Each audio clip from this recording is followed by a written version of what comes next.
Okay यो Samsung J610f model J6plus भन्छ है। यसको चार्जिङमा समस्या छ। चार्जिङ पोर्ट कसरी यसको रिप्लेस गर्ने भन्ने बारेमा यो भिडियो बनाउन गइरहेको छु। भिडियोलाई सुरुदेखि अन्तिमसम्म हेरिदिनु होला।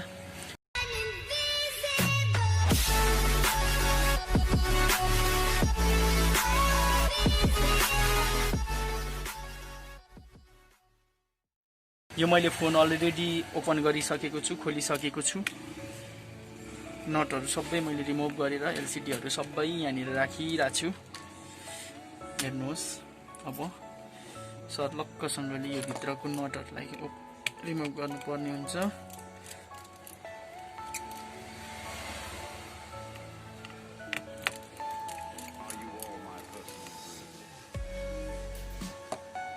दुईटा नट मजाले हेर्नु होला। त्यही नट अरु छन् कि हेर्नुहोस्। यसलाई यहाँ राखौं।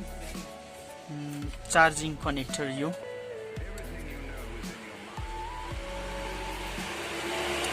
चाहिँ हेर्नुपर्ने, चेन्ज गर्नुपर्ने। हेर्नुहोस्, नयाँ चार्जिङ कनेक्टर यो नयाँ, यो चाहिँ यहाँनिर लाउनु पर्ने, चार्ज हुँदैन। हेर्नुहोस्। ओके, अब यसलाई यहाँनिर चिप्नु पर्ने हुन्छ। यसरी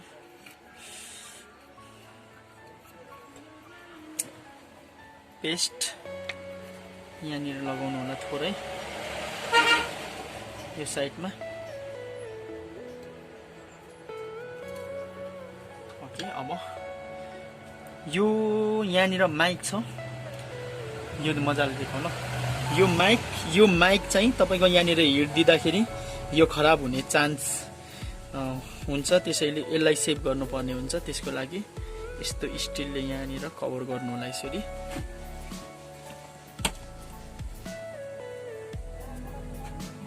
अब यो हट गनको चाहिँ हावा ठिक्क लेभलमा मिलाएर आवश्यकता अनुसार यसरी यहाँ हिट दिनु होला एक ठाउँ। बिस्तारै यो आफै पग्लिन्छ, आफै हल्लिन्छ। यो हल्लिएपछि सट्ट बिस्तारै तान्नु पर्ने हुन्छ।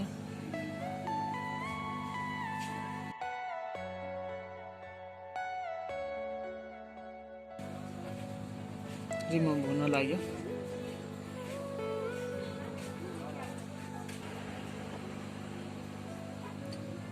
हेर्नुहोस्, यसरी रिमुभ गर्नुहोस्। यो तातो हुन्छ, एकछिन यसलाई सेलाउनु पर्ने हुन्छ।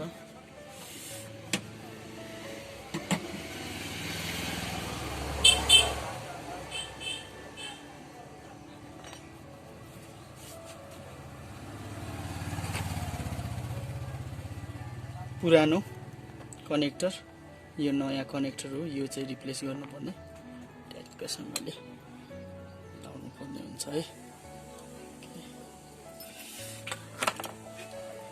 यसको यो सानो सानो पिन हुन्छ।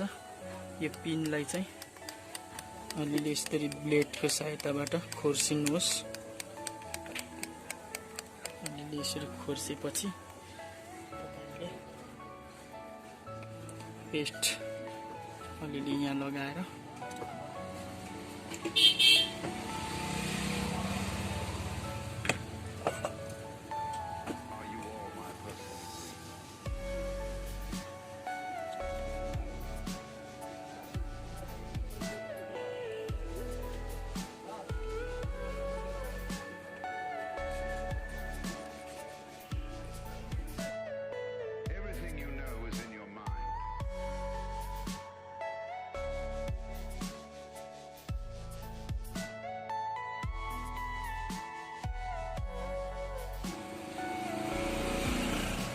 ओके, यहाँनिर अलिअलि रङ लाउनुहोस्।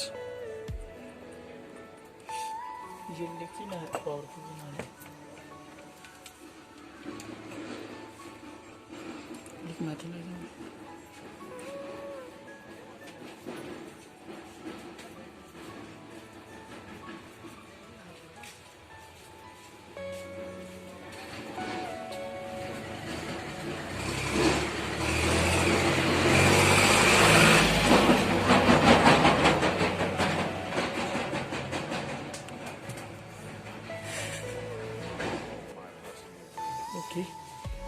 यस्तो टक्क लगाएपछि क्लियर गर्नुहोस्। अब यहाँनिर ओके, अब यहाँनिर पेस्ट लाउनुहोस् बिस्तारै, यहाँनिर पेस्ट लाउनुहोस् अनि रङको सहायताबाट यसलाई अलिक क्लिन गर्नुपर्ने हुन्छ।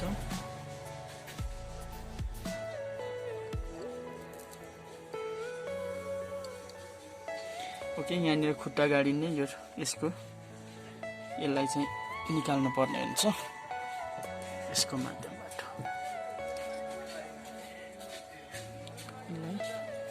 यहाँनिर यसो गर्नुहोस्, यस्तो गरेर यसले तान्नु पर्ने हुन्छ रङ। ओके, एउटा निक्ल्यो, अर्को यहीँको छ। ओके, रिमुभ हो। हेर्नुहोस्, अब यो चाहिँ यहाँनिर ठ्याक छिर्नु पर्ने हुन्छ, किन भन्दा हामीलाई नै सजिलो हुन्छ यस्तरी। अब यो टिन स्टिल भएकोले यो खालको रङ युज गर्नुहोस्, यो रङ यहाँनिर युज गर्नुहोस्।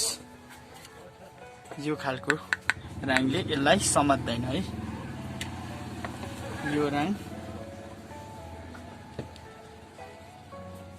यो खालको रङ चाहिँ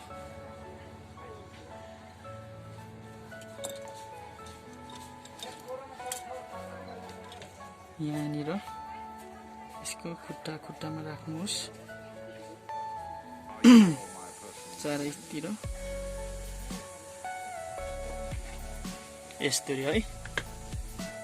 यस्तरी लगाएपछि यताबाट रङ लिएर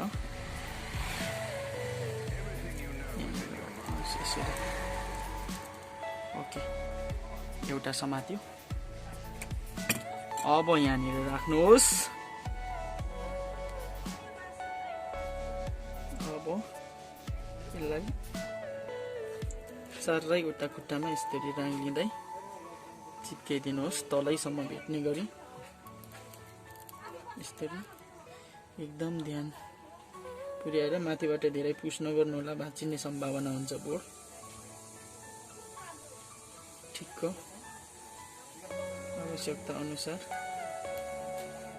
ओके, हेर्नुहोस्, अब यो एकदम सँगले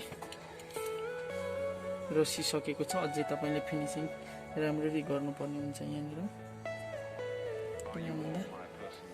एटेच फोनहरूको लागि यो फिनिसिङ राम्रो भएन भने, भोलि नै बिग्रियो भने समस्या पर्ने हुन्छ।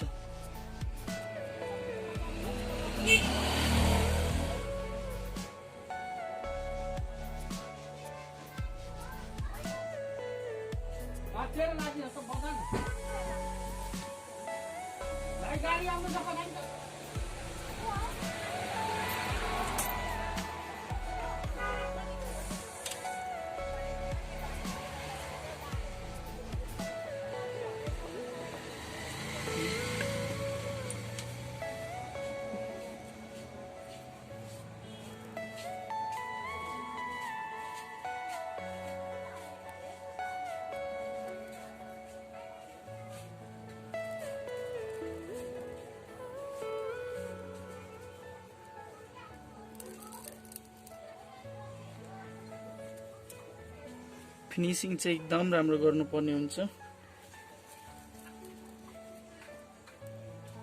फिनिसिङ राम्रो भएन भने हुँदैन। अब यति भइसकेपछि तपाईले यहाँनिर यसरी राख्नुहोस् र यहाँनिर यो पेस्ट लाउनुहोस्। यो पेस्ट यहाँनिर यो चार्जिङ कनेक्टरहरू यो एकदम मजाले सोल्डिङ गर्नुपर्ने हुन्छ। सानो आइरनको माध्यमबाट यसलाई सोल्डिङ गर्नुहोस् एकदम राम्ररी।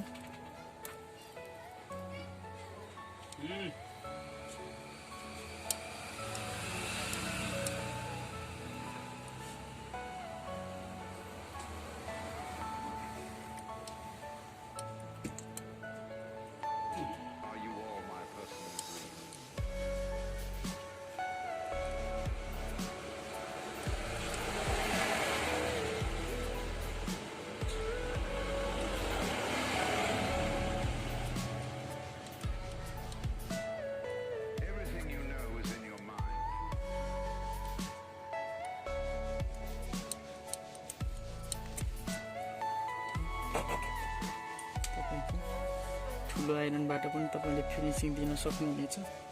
एक आपसमा यो टच हुनु पाउँदैन।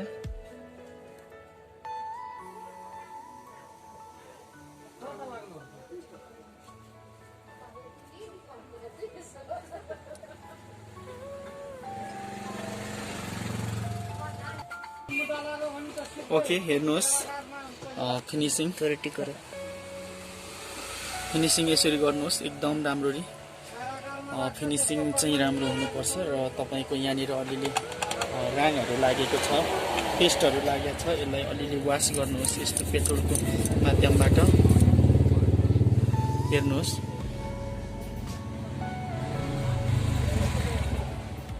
फिनिसिङ राम्रो दिनुहोस्। अब म तपाईलाई चेक गरेर देखाउँछु। यो चार्जिङ कनेक्टर कनेक्ट चेन्ज गरिसकेको हो। अब म तपाईलाई चेक गरेर देखाउँछु। हेर्नुहोस् यहाँनिर टक्क मिलाएर राख्नुहोस्। यो चाहिँ यहाँनिर ब्याट्री छ, कनेक्ट गर्नुहोस्। ओके यति गरिसकेपछि यहाँको नटहरूलाई पनि कसिदिउँ।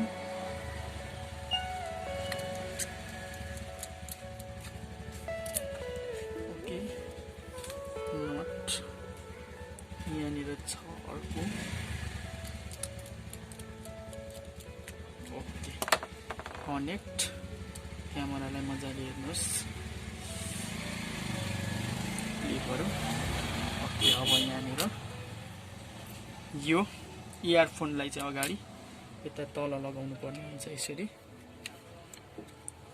इयरफोनलाई यहाँनिर यसरी लगाउनु पर्ने हुन्छ र क्लिप लगाइयो। ओके म तपाईलाई यो नटहरू नकसी एलसिडी जोइन गरेर चार्ज गरेर तपाईलाई देखाउने छु।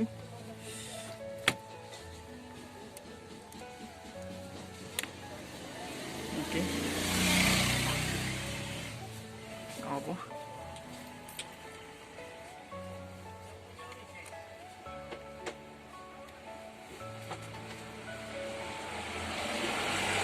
हेर्नुहोस्